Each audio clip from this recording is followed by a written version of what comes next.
हरि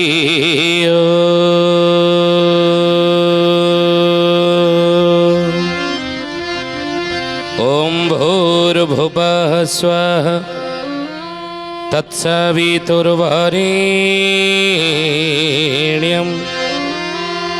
भर्गो देवस्य धीमहि धियो यो नः प्रचोदयात्।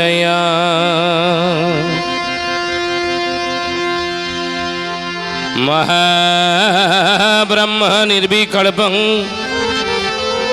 पूर्णानंद मयं हरि सर्वघटेज अच्युत तस्य पदे नमाम्यहम् तस्य पदे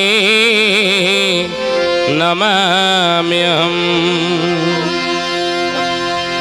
बोलिए महापुरुष अच्युतानंद जी की शुद्धि जानी ज्ञानी गुणी मंडली आज अध्याय आलोचना को आपण मानक स्वागत जनाऊँ। आज मालिका वचन आलोचन आलोचना करने जाऊँचे श्री चंडी पंजर स्तुतिर महिमा एवं महात्म्य विषय में। आलोचना शेष जड़े भक्तर नाम आम कहूँ कि से भक्त कौन तार ना कौड़ तार जन्म हो सुधियानी ज्ञानी गुड़ी मन अनेक पंजर रही अभेद कवच श्री लक्ष्मी पंजर चंडी पंजर हनुमंत पंजर ये सब रही तेणु से बड़ी श्री चंडी पंजर आप मैंने जानी अष्टचंडी मान विषय अतीत में आलोचना करी जाजपुर रहिले बिरजा एक रे दुई रे झंकट रहिले सारला तीन रे गोपालपुर तालचेर गोपालपुर रहिले हिंगोला चारि रे बांकी रे रहिले चर्चिका नहीं पांच रे पुरे रहिले बिमला छः रे काकटपुर मंगला सात रे बाणपुर भगवती आठ रे समलपुर समला। तो महापुरुष लिखिचनि कलिजुग शेष समस्त देवादेवी मानकर पीठ उत्सव मुखरित हेब। कलिजुग शेष समय सबु देवादेवी पीठ उत्सव मुखर हेब ये कथा महापुरुष मालिकार लिखिचनि ये ज्ञानी गुणी मंडली। तो ये अष्टचंडी मानकर जी शक्ति प्राप्त करती कहते नहीं ये शक्ति देवी दैवी शक्ति देवी शक्ति ये हूँ बढ़िया। भगवान राम रावण को विनाश करने कौन करते नवदुर्गा साधना करते शक्ति प्राप्त करते।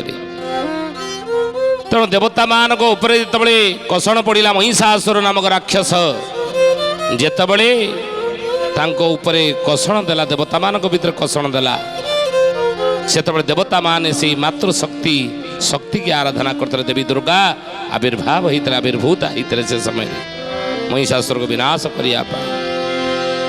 तेणु ही ज्ञानीगुणी मंडली ये शक्ति जा देवी सर्वभूतेषु शक्ति रूपेण संस्थिता नमस्तस्यै नमस्तस्यै नमस्तस्यै नमो नमः। शक्ति बिना शिव मध्य शबर परिणत हो जाती। तेणु ही ज्ञानीगुणी मंडली आदिगुरु शंकराचार्य शक्ति ज्ञान कले ना बोली काशीर बड़दाण्डे माँ भगवती माँ शक्ति स्वरूपिणी माँ देवी कौन माँ माया कली कहली शक्तिर को विश्वास करूना शक्ति की ग्रहण करूना मानु ना कहते शिव ही एक ब्रह्म द्वितीय नास्ति ब्रह्म बिना आउ कि संसार नहांती शिव को मानुची शक्ति की मानु ना माँ शक्ति माया कली। आदिगुरु शंकराचार्य काशी बड़ दाण्डे पड़गले शिष्य मैंने डाकिले कहले गुरुदेव आसतु उठी आसतु यही समय माँ छदम बेसरे डाकिले कहले बापारे उठिया ना ही माँ मु शक्तिहीन हो मो भीतर बल ना शक्ति ना ना शक्ति पुणी कौन शिव को तो मानुचु शक्ति की तो मानु न ना शक्ति कौन जानीपाली छदम बेसरे जो माटी एठारे छिड़ा होती से साधारण नहंती स्वयं आदिशक्ति माँ जोगमाया। हे माँ शिव शक्तिया जुगत जदि भवती शक्तम प्रभवितुम शिव शक्ति बिना सबरे परिणत हो जाती बुझे तेणु से शक्ति ଶକ୍ତିର ଆରାଧନାରେ ଏ ଶିବ ଚଳଚଞ୍ଚଳ ହେଉଛି ନୁହେଁ। ଶକ୍ତି ପାଇକି ଏ ଶିବ ରୂପୀ ଶରୀର ଚଳଚଞ୍ଚଳ ଆଜି ହେଇଛନ୍ତି। ତେଣୁ ସେଇଥିପାଇଁ କହିଲେ ଶ୍ରୀ ଚଣ୍ଡୀ ଏ ପଞ୍ଜରର ସ୍ତୁତିର ମହିମା ମାହାତ୍ମ୍ୟ ବିଷୟରେ। ସେଇ ଅଷ୍ଟଚଣ୍ଡୀ ଯେଉଁମାନେ ଅଛନ୍ତି, ଏ ଅଷ୍ଟଚଣ୍ଡୀମାନଙ୍କର ଯେଉଁ ସ୍ତୁତି ପଞ୍ଜର ବିଷୟରେ ମହାପୁରୁଷ ଅଚ୍ୟୁତାନନ୍ଦ ମାଳିକାରେ ଲେଖିଛନ୍ତି। ଆମେ ପ୍ରତ୍ୟେକ ଦିନ ଯଦି ଆମେ ପାଠ କରିବା ଶ୍ରୀ ଚଣ୍ଡୀ ପଞ୍ଜର ସ୍ତୁତି, ତାହେଲେ ଆମକୁ ଫଳ କ'ଣ ମିଳିବ, ଆମର ଉପକାର କ'ଣ ହେବ, ଆସନ୍ତୁ ଜାଣିନେବା। ମହାପୁରୁଷ କ'ଣ କହିଲେ? କହିଲେ ଚଣ୍ଡିକା ପଞ୍ଜର ଏହୁ ଦେବେ ଅଗୋଚର, ଚୌବର୍ଗ ଫଳ ପରା ପତନୀର ତର, ଚୌବର୍ଗ ଫଳ ପରା ପତନୀର ତର, ଚୌବର୍ଗ ଫଳ ପରା ପତନୀର ତର। ଚଣ୍ଡିକା ପଞ୍ଜର ଏହୁ ଦେବେ ଅଗୋଚର। ଅଚ୍ୟୁତ କଲେ ରାମରେ ଯେଉଁ ଚଣ୍ଡିକା ପଞ୍ଜର ବିଷୟରେ ମୁଁ ଆଜି ତୁମକୁ କହିବାକୁ ଯାଉଛି, ଏ ଚଣ୍ଡିକା ପଞ୍ଜର ଦେବତାମାନଙ୍କୁ ମଧ୍ୟ ଅଗୋଚର। ଦେବତାମାନେ ତାଙ୍କ ଉପରେ ଯେତେବେଳେ ସଙ୍କଟ ପଡ଼େ, ଯେତେବେଳେ କଷ୍ଟ ପଡ଼େ, ବିପତ୍ତି ପଡ଼େ, ଅସୁରମାନଙ୍କର ପ୍ରାଦୁର୍ଭାବ ଯେତେବେଳେ ବଢ଼େ, ସ୍ୱର୍ଗ ଉପରେ ଆକ୍ରମଣ କରନ୍ତି ଅସୁରମାନେ, ଏବଂ ସ୍ୱର୍ଗପୁରରୁ ଯେତେବେଳେ ଦେବତାମାନେ ବିତାଡ଼ିତ ହୋଇଯାଆନ୍ତି, ପଳାୟନ କରନ୍ତି ସେ ଅସୁରମାନଙ୍କ ଭୟରେ, ସେତେବେଳେ ଅସୁରମାନେ ଆଦିଶକ୍ତିଙ୍କୁ ସ୍ତୁତି କରନ୍ତି ଏ ସଙ୍କଟ ବିପଦରୁ ରକ୍ଷା ପାଇବା ପାଇଁ। ତେଣୁ ସେଇ ଶକ୍ତି ଚଣ୍ଡୀ ପଞ୍ଜର ଦେବତାମାନଙ୍କୁ ମଧ୍ୟ ଅଗୋଚର। କହିଲେ ଚୌବର୍ଗ ଫଳ ପରା ପତ ନିରନ୍ତର, ଚୌବର୍ଗ ଫଳ ମିଳିବ। ଚୌବର୍ଗ ଫଳ ଧର୍ମ ଅର୍ଥ କାମ ମୋକ୍ଷ ପ୍ରତ୍ୟେକ ଦିନ ଏ ଶ୍ରୀ ଚଣ୍ଡୀ ପଞ୍ଜର ସ୍ତୁତି ଯିଏ ସକାଳେ ସନ୍ଧ୍ୟାରେ କରୁଥିବ। କେତେବେଳେ କରିବେ ଏଥିରେ ମଧ୍ୟ ଲେଖା ଅଛି। କ'ଣ କହିଲେ? କହିଲେ ମନର ବାସନା ନିଶେ ହୋଇବ ପୁରାଣ, ମନର ବାସନା ନିଶେ ହୋଇବ ପୁରାଣ, ଅଜ୍ଞାନ ନାଶ ହୋଇବ ଜ୍ଞାନ ଉତ୍ତପର୍ଣ୍ଣ, ଜ୍ଞାନ ନାଶ ହୋଇବ ଜ୍ଞାନ ଉତ୍ତପର୍ଣ୍ଣ, ଅଜ୍ଞାନ ନାଶ ହୋଇବ ଜ୍ଞାନ ଉତ୍ତପର୍ଣ୍ଣ। ଅଚ୍ୟୁତାନନ୍ଦ ମହାପୁରୁଷ କଲେ ରେ ରାମରେ କଳି ଯୁଗରେ ସଂସାର ଭିତରେ ରହି ସ୍ତ୍ରୀ ପିଲା ଛୁଆ ଧରି ତେଲ ଲୁଣ ସଂସାର ଭିତରେ ଦିନ କାଟୁଥିବା ସାଧାରଣ ଲୋକମାନେ ଯଦି ପ୍ରତ୍ୟେକ ଦିନ ଏ ଶ୍ରୀ ଚଣ୍ଡୀ ପଞ୍ଜର ପାଠ କରିବେ, ତାହେଲେ ତାଙ୍କର ଅଜ୍ଞାନ ନାଶ ହେଇଯିବ, ତାଙ୍କୁ ଚୌବର୍ଗ ଫଳ ମିଳିବ। ଆଉ କ'ଣ ତାଙ୍କୁ ମିଳିବ? ବୋଲି ମହାପୁରୁଷ ଅଚ୍ୟୁତାନନ୍ଦ ଜୀ କି ଜ୍ଞାନୀଗୁଣୀ ମଣ୍ଡଳୀ ସ୍ୱତି ଜାନି। ଆଜି ଆମେ ଆଲୋଚନା କରୁଛେ ବିଷୟ କ'ଣ ନା ମହାପୁରୁଷ ଅଚ୍ୟୁତାନନ୍ଦଙ୍କର ଶ୍ରୀ ଚଣ୍ଡୀ ପଞ୍ଜରର ସ୍ତୁତିର ମାହାତ୍ମ୍ୟ ଏବଂ ମହିମା ବିଷୟରେ। କହିଲେ ସକଳ ସମ୍ପଦ ମାନ ହେବ ପରାପତ, ସକଳ ସମ୍ପଦ ମାନ ହେବ ପରାପତ, ଅସାଧ୍ୟ ବାଧି ଯେ ଘୁଞ୍ଚି জীব হি তরিত, জীব হি তরিত বাবু, জীব হি তরিত, জীব হি তরিত বাবু, জীব হি তরিত। সকল সম্পদ মান ହେବ ପରାପତ। କହନ୍ତି ପ୍ରାପ୍ତ ହେବ, ତାକୁ ଧନ ପ୍ରାପ୍ତ ହେଇଛି, ତାକୁ ଜ୍ଞାନ ପ୍ରାପ୍ତ ହେଇଛି, ତାକୁ ଅମକି ସୁନା ଟଙ୍କା ଗୋଟେ ପ୍ରାପ୍ତ ହେଇଛି ନୁହେଁ। ତେଣୁ ଅଚ୍ୟୁତାନନ୍ଦ କହିଲେ ବାବୁରେ ସକଳ ସମ୍ପଦ ମାନ ହେବ ପରାପତ, ସବୁ ସମ୍ପଦ ମାନ ଆପଣଙ୍କ ଯାହା ଦରକାର ସବୁ ପ୍ରାପ୍ତ ହେବ। ଆଉ ଅସାଧ୍ୟ ବ୍ୟାଧି ଯିଏ ଘୁଞ୍ଚି ଯିବ ହିଁ ତ୍ୱରିତ। ଅସାଧ୍ୟ ବ୍ୟାଧି ଯେତେ ବଡ଼ ବଡ଼ ରୋଗ ହେଇଥାଉ, ଆପଣ ମେଡ଼ିକାଲ ଫେରେଇ ଦେଇଥାଉ, ବହୁତ ଟଙ୍କାର ମେଡ଼ିସିନ ଖାଇକି ଆପଣ ନିରାଶ ହେଇକି ଘରେ ବସିଥାନ୍ତୁ, ସେ ଅସାଧ୍ୟ ରୋଗମାନ ପ୍ରତ୍ୟେକ ଦିନ ଯଦି ଶ୍ରୀ ଚଣ୍ଡୀ ପଞ୍ଜର ସ୍ତୁତି ଆପଣ ପାଠ କରିବେ, ଅସାଧ୍ୟ ରୋଗମାନ ଆପଣଙ୍କ ଦେହରୁ ଦୂରୀଭୂତ ହେଇଯିବ। ଆଉ କ'ଣ ହେବ? କହିଲେ ସ୍ଥାବର ଜଙ୍ଗମ ବିଷ ବାଧା ହେବ ନାଶ, ହିଂସ୍ର ଜନ୍ତୁ ମାନେ ଦେହୁ ନ ଆସିବେ ପାଶ, ନ ଆସିବେ ପାଶ ବାବୁ, ନ ଆସିବେ ପାଶ ନ ଆସିବେ ପାଶ ବାବୁ ନ ଆସିବେ ପାଶ। ମହାପୁରୁଷଙ୍କର ରାମଚନ୍ଦ୍ର ଆଉ କ'ଣ ଫଳ ପାଇବା? ପ୍ରତ୍ୟେକ ଦିନ ଯଦି ଶ୍ରୀ ଚଣ୍ଡୀ ପଞ୍ଜର ସ୍ତୁତି ଆମେ ପାଠ କରିବା ତାହେଲେ ଆଉ କ'ଣ ଆମକୁ ଫଳ ମିଳିବ? ନା ସ୍ଥାବର ଜଙ୍ଗମ ବିଷ ବାଧା ହେବ ନାଶ। ସ୍ଥାବର ଜଙ୍ଗମ ଜଙ୍ଗଲରେ ଯାଉଛି କେଉଁଠି ଗୋଟେ ରହିଛି, ସ୍ଥାବରରେ ରୁହନ୍ତୁ ବା ଅସ୍ଥାବରରେ ରୁହନ୍ତୁ ବା ଜଙ୍ଗଲରେ ରୁହନ୍ତୁ, ଯେଉଁଠି ଆପଣ ରହିଥାନ୍ତୁ କୌଣସି ଆପଣଙ୍କୁ ବାଧା ବିଘ୍ନ ଆସିବ ନାହିଁ। ହିଂସ୍ର ଜନ୍ତୁ ମାନେ କେଉଁ ନ ଆସିବେ ପାଶ। କୌଣସି ହିଂସ୍ର ଜନ୍ତୁ ଆପଣଙ୍କ ପାଖ ଆସିବେ ନାହିଁ, ପାଖକୁ ଆସିବେ ନାହିଁ। ସାପ ହେଉ ବାଘ ହେଉ ଭାଲୁ ହେଉ ହିଂସ୍ର ଜନ୍ତୁ ଆପଣଙ୍କ ପାଖ ମାଡ଼ିବେ ନାହିଁ, ଛାଇ ମାଡ଼ିବେ ନାହିଁ। ସର୍ପଦଂଶନ ଭୟ ଆପଣଙ୍କ ରହିବ ନାହିଁ। ଅନେକ ସମୟରେ ଆପଣ ଦେଖୁଥିବେ ସର୍ପଦଂଶନରେ ଅନେକ ପ୍ରାଣୀ କ'ଣ ନା ବିନାଶ ହେଉଛନ୍ତି। ଅଚ୍ୟୁତାନନ୍ଦ ମହାପୁରୁଷ ମାଳିକା ଲେଖିଛନ୍ତି, ହାଡ଼ିଦାସ ମଧ୍ୟ ଲେଖିଛନ୍ତି। ଆଗକୁ କ'ଣ ହବ ନା ସର୍ପମାନେ ଫଣା ଟେକିଲୋ ବଉଳ ଦାଣ୍ଡରେ ଖେଳିବେ ଖେଳ। ଋଷି ମୁନି ବାକ୍ୟ ଅନ୍ୟଥା ରହିବ ଆସିଲାଣି ସେହି ବେଳ। ଜୟ ଜଗନ୍ନାଥ ପତିତ ପାବନ ଓଡ଼ିଶା ବଡ଼ ଠାକୁର କଳ୍ପ ବଟବାସୀ ପ୍ରଭୁ ବ୍ରହ୍ମରାଶି କଳି କଳୁ ସନାତନ। ଶିବକଳ୍ପ ଏଇ ମହାପୁରୁଷ ହାଡ଼ିଦାସକୁ ଲେଖିଲେ ମାଳିକାରେ। ହାଡ଼ିଦାସ ମାଳିକାରେ କ'ଣ କହିଲେ? ଆଗକୁ ଆପଣ ଦେଖିବେ ସର୍ପମାନେ ଫଣା ଟେକିଲୋ ବଉଳ ଦାଣ୍ଡରେ ଖେଳିବେ ଖେଳ। ଋଷି ମୁନି ବାକ୍ୟ ଅନ୍ୟଥା ରହିବ ଆସିଲାଣି ସେହି ବେଳ। ଏ ବେଳ ନିକଟରେ ହିଁ ଆସିଛି। ସର୍ପମାନେ ସବୁ ବାହାରିବେ।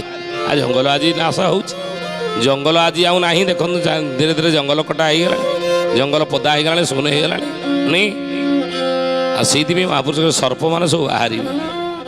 ଦେଖିବେ ଦାଣ୍ଡରେ ଖେଳିବେ, ଦାଣ୍ଡରେ ଆମେ ଖେଳ ଖେଳିବା ଦେଖିବା। ଏ ଋଷିମୁନି ବାକ୍ୟ ଅନ୍ୟଥା ନହିବା ଆସିଲାଣି ସେହି ବେଳ। ଏ ଋଷିମୁନି ମାନେ ଆକୁ ଲେଖିଦେଇଛନ୍ତି, ମଣିଷର କଥା ନୁହେଁ, ସାଧାରଣ ମଣିଷର କଥା ନୁହେଁ। କହିଲେ କୋଉଠୁ କୋଉ ଯାଏଁ ସର୍ପମାନେ ଖେଳିବେ ସେ କଥା ମାଳିକାରେ ଲେଖିଲେ। କ'ଣ କହିଲେ? ନିଆଳି ଠାବରୁ ଚଣ୍ଡୀ ଖୋଲ ଯାଏ କହି ପ୍ରବଳ ହୋଇବ। ଗଦ ପଦ ତାଙ୍କୁ କାଟୁନ କରିବ ପ୍ରଭୁ ବିଜରି ନେବ। ଆଉ ବେଶୀ ବେଳ ଲୋ ବଉଳ ନିକଟେ ହୋଇବ ଦେଖା। ପଞ୍ଚ ସଖା ମାନେ କହି ଯାଇଛନ୍ତି ପୁରାଣେ ଯାଉଛି ଲେଖା। ତେଣୁ ସେଇଥିପାଇଁ ମହାପୁରୁଷ କହିଲେ ସର୍ପମାନେ ପ୍ରବଳ ହେବେ ଆଗକୁ। କିନ୍ତୁ ଏ ସର୍ପଦଂଶନର ଭୟ ଆପଣଙ୍କ ରହିବ ନାହିଁ। କାହିଁକି ନା ପ୍ରତ୍ୟେକ ଦିନ ଯଦି ଶ୍ରୀ ଚଣ୍ଡୀ ପଞ୍ଜର ସ୍ତୁତି ଆପଣ ପାଠ କରୁଥିବେ ବା ଆମେ ପାଠ କରୁଥିବା, ଆଉ କ'ଣ ହବ ନା ପରମନ୍ତ୍ର ପରଯନ୍ତ୍ର ପରତନ୍ତ୍ର ଯେତେ ଅଭିଚାର କୁ ଜ୍ଞାନୀ ଅଛି ପୁଣି ଜଗତେ। ସେ ପୁଣି ଜଗତେ ବାବୁ ସେ ପୁଣି ଜଗତେ। ସେ ପୁଣି ଜଗତେ ବାବୁ ସେ ପୁଣି ଜଗତେ। ଲେଖିକି ରଖନ୍ତୁ ଏ କଥା। ମହାପୁରୁଷ କହିଲେ କହନ୍ତିନି ତାକୁ ଜଣେ ବାଣ ପେଶିଛି, ଆଉ ସେଇଥିପାଇଁ ପରା ତାର ଏଇଭଳିଆ ଅସୁବିଧା ହେଉଛି। ତନ୍ତ୍ର ତାକୁ କିଏ କରିଛି? କିଏ ଗୁଣି କରିଛି, ଗୁଣି ଗାରେଡ଼ି କରିଛି। କଥା ଭଲ ମାନୁନି, ତାରି କଥା ମାନୁଛି। ଅନେକ ସମୟରେ ଏ ଲୋକଙ୍କର ଏ ବିଶ୍ୱାସ ରହି ଧାରଣା ଥାଏ। ଆଜିର ବିଜ୍ଞାନ ଯୁଗରେ ଏ କଥାକୁ ଅସ୍ୱୀକାର କରାଯାଇ ନପାରେ। ରହିଛି ଆଧ୍ୟାତ୍ମ ଯେମିତି ରହିଛି, ବିଜ୍ଞାନ ଯେମିତି ଅଗ୍ରଗତି କରିଛି, ଆଧ୍ୟାତ୍ମ ମଧ୍ୟ ବଞ୍ଚି ରହିଛି। ବୁଝିଲେ, ପୁରା କାଳରେ ସବୁ ଥିଲା ନା। ତେଣୁ ମନ୍ତ୍ର ଯନ୍ତ୍ର ତନ୍ତ୍ର ଏସବୁର ପ୍ରଭାବ ରହିଛି। ତେଣୁ ସେଇଥିପାଇଁ ଯଦି କିଏ କାହାକୁ ଗୁଣି ଗାରେଡ଼ି କରିଥିବ, କିଏ ତାକୁ କହନ୍ତିନି ତାକୁ ତନ୍ତ୍ର ପେଶିଛି। ଯଦି ଆପଣ ପ୍ରତ୍ୟେକ ଦିନ ଶ୍ରୀ ଚଣ୍ଡୀ ପଞ୍ଜର ସ୍ତୁତି ପାଠ କରୁଥିବେ, କିଛି ମନ୍ତ୍ର ଯନ୍ତ୍ର ତନ୍ତ୍ର ଯିଏ ଆପଣଙ୍କୁ କରନ୍ତୁ କିଛି କାଟୁ କରିବନି ତାଙ୍କର। ମହାପୁରୁଷ ଲେଖିଲେ କଥା, ଲେଖିକି ରଖନ୍ତୁ। ଅନେକ ସମୟରେ ମୋତେ ଜଣେ କହନ୍ତି ଆଜ୍ଞା ଚୁଟି ମୁଣ୍ଡରୁ ଚୁଟି ଉଠି ଯାଉଛି, କିଏ ତନ୍ତ୍ର କରିଛି ଆପେ ଆପେ। କାହା ଘରେ ଆପେ ଆପେ ପଥର ପଡ଼ୁଛି, କାହାର ଆପେ ଆପେ କ'ଣ କ୍ଷତି ହେଇଯାଉଛି। ତେଣୁ ମହାପୁରୁଷ ଏଇସବୁ ତନ୍ତ୍ର ମନ୍ତ୍ର ଯନ୍ତ୍ର ଯଦି କି ଆପଣ କରିବାକୁ ଚାହୁଁଥିବେ କରିପାରିବେ ନାହିଁ, ତା ଦ୍ୱାରା ଆପଣ କ୍ଷତି ହେବ ନାହିଁ। ଲେଖିକି ରଖନ୍ତି ଯଦି ପ୍ରତ୍ୟେକ ଦିନ ଶ୍ରୀ ଚଣ୍ଡୀ ପଞ୍ଜର ସ୍ତୁତି ଆପଣ ପାଠ କରୁଥିବେ। ବୋଲିଏ ମହାପୁରୁଷ ଅଚ୍ୟୁତାନନ୍ଦ ଜୀ କି ଜୟ। ସୁଧୀଜନୀ ଜ୍ଞାନୀ ଗୁଣୀ ମଣ୍ଡଳୀ। ଆମେ ଆଲୋଚନା କରୁଥିଲେ ବିଷୟ କ'ଣ ନା ମହାପୁରୁଷ ଅଚ୍ୟୁତାନନ୍ଦଙ୍କର ଶ୍ରୀ ଚଣ୍ଡୀ ପଞ୍ଜର ସ୍ତୁତିର ମହିମା ଆଉ ମାହାତ୍ମ୍ୟ ବିଷୟରେ। କ'ଣ ଉପକାର ହେବ ଆକୁ ପାଠ କଲେ କି କ'ଣ ଲାଭ ହେବ ଆମର ଆଉ କ'ଣ ହେବ ନା ଶ୍ରୀ ଚଣ୍ଡୀ ପଞ୍ଜରେ ସର୍ବ ହୋଇବଟି ଦୂର ଅଚ୍ୟୁତ ଶ୍ରୀ ମୁଖେ ଯେହୁ ପାଷାଣର ଗାର ଅଚ୍ୟୁତ ଶ୍ରୀ ମୁଖେ ଦେହୁ ପାଷାଣର ଗାର ଅଚ୍ୟୁତ ଶ୍ରୀ ମୁଖେ ଯେହୁ ପାଷାଣର ଗାର।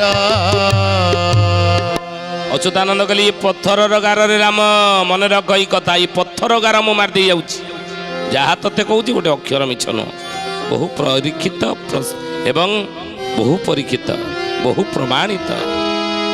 ଦେଖିବେ ମହାପୁରୁଷ କହିଲେ ଶ୍ରୀଚଣ୍ଡୀ ପଞ୍ଜରେ ସର୍ବ ହୋଇ ଭଟି ଦୂର ସବୁ ଯାକ ଦୂର ହେଇଯିବ।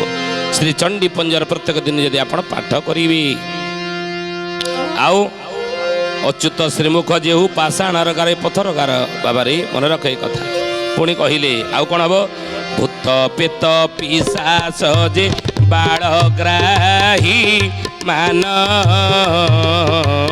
ବ୍ରହ୍ମ ଦୈତ୍ୟ କୋପ ଦୃଷ୍ଟି ଏବହି ଦହନ ଆଉ ବ୍ରହ୍ମଦତ୍ତ କୋପ ଦୃଷ୍ଟି ଏବହି ଦହନ ବ୍ରହ୍ମ ଦୈତ୍ୟ କୋପ ଦୃଷ୍ଟି ବହି ଦହନ ଭୂତ ପେତ ପିଶାଚ ବାଳଗ୍ରାହୀ ମାନ ବ୍ରହ୍ମ ହତ୍ୟା ଆଉ ବ୍ରହ୍ମ ଦୈତ୍ୟ କୋପ ଦୃଷ୍ଟି ହେବ ହିଁ ଦହନ। ବୁଝିଲେ ତୋର ଏଇଭଳି ଅସୁବିଧା ହେଇଛି ରୋଗ ବ୍ୟାଧି ହେଇଛି ତୋ ଘରେ ଯନ୍ତ୍ର ସ୍ଥାପନା କର ସେ ରୋଗ ବ୍ୟାଧି ଭଲ ହେଇଯିବ। ସାବଧାନ ମହାପୁରୁଷ ସାବଧାନ କରିଛନ୍ତି ବାବୁରେ ହୁସିଆରି ଥାଆନ୍ତୁ ଏଥିରେ ଆପଣ ମୋଟେ ଯାଆନ୍ତୁନି ହାତେ ମାପିକି ଚାଖଣ୍ଡେ ଚାଲିବେ। କେତେକ ଏଇଭଳି ଏଇ ମହାପୁରୁଷଙ୍କର ମାଳିକାର ଏଇସବୁ ଜିନିଷକୁ ନେଇ ଆଜି ସାଧାରଣ ନିରୀହ ଲୋକମାନଙ୍କୁ ଠକିବା ମଧ୍ୟ ଦେଖାଦେଲାଣି ସମାଜରେ। ତେଣୁ ହେ ଜ୍ଞାନୀ ଗୁଣୀ ମଣ୍ଡଳୀ ତେଣୁ ସେଇଥିପାଇଁ ମହାପୁରୁଷ କହିଲେ ବାବୁରେ ଭୂତ ପିଶାଚ ଏଇସବୁ ଦୃଷ୍ଟି ବନ୍ଧୁ ପିଲାକୁ ଦୃଷ୍ଟି ଆଇଛି ଏଇସବୁ କିଛି କାମ କରିବନି ଯଦି ଆପଣ ଶ୍ରୀଚଣ୍ଡୀ ପଞ୍ଜର ସ୍ତୁତି ପାଠ କରୁଥିବେ। ପୁନଶ୍ଚ ମହାପୁରୁଷ କହିଲେ ରାଜଦ୍ୱାରେ ଶତ୍ରୁ ସ୍ଥାନେ ଯଶ ହିଁ ପାଇବ ଗହନ ବନସ୍ତ ପର୍ବତ ଶିଖେ ହିଁ ଥିବ ଗହନ ବନସ୍ତ ପର୍ବତ ଶିଖେ ହିଁ ଥିବ ଗହନ ବନସ୍ତ ପର୍ବତ ଶିଖେ ହିଁ ଯିବ। ଶ୍ରୀଚଣ୍ଡୀ ପଞ୍ଜର ଯଦି ପ୍ରତ୍ୟେକ ଦିନ ପାଠ କରିବେ ଆଉ କ'ଣ ଲାଭ ମିଳିବ ରାଜଦ୍ୱାରେ ଆଉ କେଉଁଠି ନା ଶତ୍ରୁ ସ୍ଥାନେ ଶତ୍ରୁ ସ୍ଥାନକୁ ଯିବେ ଆମେ ଡରି ଯାଆନ୍ତି ଲୋ ସେଠି ଶତ୍ରୁ ନା ସେଠି ମଧ୍ୟ ସମ୍ମାନ ଆପଣ ପାଇବେ। ରାଜଦ୍ୱାର କୋର୍ଟ କଚେରୀରେ ସେଠି ମଧ୍ୟ ସମ୍ମାନ ପାଇବେ ମାନେ ସେଠି ଜୟଯୁକ୍ତ ହେବେ ଶତ୍ରୁ ଜୟ ହେବ ଆପଣଙ୍କର ଶତ୍ରୁକୁ ବସି ବହୁତ କରିଦେବେ ଜୟ କରିଦେବେ ଶ୍ରୀଚଣ୍ଡୀ ପଞ୍ଜର ଯଦି ପାଠ କରୁଥିବେ। ଆଉ ରାଜଦ୍ୱାରେ ଯଦି କୋର୍ଟ କଚେରୀ ଆପଣ ଲାଗିଛି କେସ୍ ବାସ ଲାଗିଛି ତା ଦ୍ୱାରା ଆପଣ ଜୟଯୁକ୍ତ ହେବେ କୋର୍ଟ କଚେରୀ ଡିଗ୍ରୀ ହାସଲ କରିବେ ଶ୍ରୀଚଣ୍ଡୀ ପଞ୍ଜର ଯଦି ଆପଣ ପ୍ରତ୍ୟେକ ଦିନ ପାଠ କରୁଥିବେ। ତେଣୁ ମହାପୁରୁଷ କହିଲେ ବାବୁରେ ଅତୀବ ଗୋପତ ହୁ ଶୁଣ ହୋ କୋ ମର ଚୌକି ବଟେ ଅଚ୍ୟୁତ କହିଲେ ଗିରା ଚୌକି ବଟେ ଅଚ୍ୟୁତ କହିଲେ ଗିରା ଚୌକି ବଟେ ଅଚ୍ୟୁତ କହିଲେ ଗିରା ଅତୀବ ଗୁପ୍ତ ଏହୁ ଶୁଣ ହୋ କୁମାର। ଅଚ୍ୟୁତାନନ୍ଦ କହିଲେ ରାମରେ ଇ ଅତି ଗୁପ୍ତ କଥା ଆଉ ଚୌକି ବଟରେ ଅଚ୍ୟୁତ କହିଲେ ଗିର ମୁଁ ଚୌକି ବଟ ଆପଣ ଜାଣିଥିବେ ସାଲେପୁରାକୁ ସେ ଚୌକି ବଟ ନିକଟ ଅଚ୍ୟୁତାନନ୍ଦ ଶିଷ୍ୟ ରାମଚନ୍ଦ୍ରକୁ ଏ ଶ୍ରୀ ଚଣ୍ଡୀ ପଞ୍ଜର ସ୍ତୁତିର ମାହାତ୍ମ୍ୟ ମହିମା ବିଷୟରେ କହିଛନ୍ତି। ଯିଏ ପାଠ କରିବ ତାଙ୍କର ଏଇ ଉପକାର ହେବ। ଆଉ କ'ଣ କହିଲେ? ଗୁରୁ ରାମଦାସ ସଙ୍ଗେ ସେଠାବରେ ଥିଲି, ଶ୍ରୀଚଣ୍ଡୀ ପଞ୍ଜର ଶୁଣି ତୃପତ ହୋଇଲି, ଶ୍ରୀଚଣ୍ଡୀ ପଞ୍ଜର ଶୁଣି ତୃପତ ଇନି ଶ୍ରୀଚଣ୍ଡୀ ପଞ୍ଜର ପୁଣି ତୃପତ ଇନି। ଏ ଚଣ୍ଡୀ ପଞ୍ଜର ମାହାତ୍ମ୍ୟ ମହିମା ବିଧି ବିଧାନ ସହିତ ଆପଣଙ୍କୁ ପଢ଼ିବେ। ଆଉ ଶ୍ରୀଚଣ୍ଡୀ ପଞ୍ଜର ପ୍ରାତ ସନ୍ଧ୍ୟାରେ ପଢ଼ିବ, ସକଳ ହେତୁ ନାସି ହେତୁ ଦେ ହେବ, ହେତୁ ଦେବ ବାବୁ ହେତୁ ଦେ ହେବା ହେତୁ ଦେବ ବାବୁ ହେତୁ ଦେ। ହେବା।